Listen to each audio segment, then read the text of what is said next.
নমস্কার। আজ আমি 30শে মার্চ বাংলা 16ই চৈত্র রবিবারের রাশিফল নিয়ে আপনাদের কাছে হাজির হয়েছি। মেষ রাশির ক্ষেত্রে আয়োজক শুভ, প্রিয় কোনো ব্যক্তির সান্নিধ্যে আনন্দ লাভ করবেন।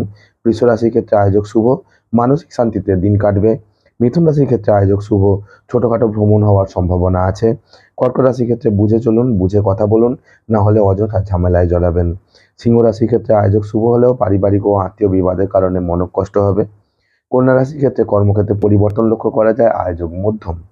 তুলা রাশির ক্ষেত্রে আয় থেকে ব্যয় বেশি হবে, তবে কোনো শুভ কাজের সূচনা হবে। বৃশ্চিক রাশির ক্ষেত্রে দাম্পত্য কলহের কারণে মনোযোগ নষ্ট হবে, আয়োজক অশুভ। ধনু রাশির ক্ষেত্রে আয়োজক শুভ, শিক্ষার্থীদের শিক্ষায় উন্নতি হবে। মকর রাশির ক্ষেত্রে সাবধানে চলুন, অযথা ঝামেলায় জড়াবেন, তবে আলোচনার মাধ্যমেই সেই সমস্যার সমাধান হবে।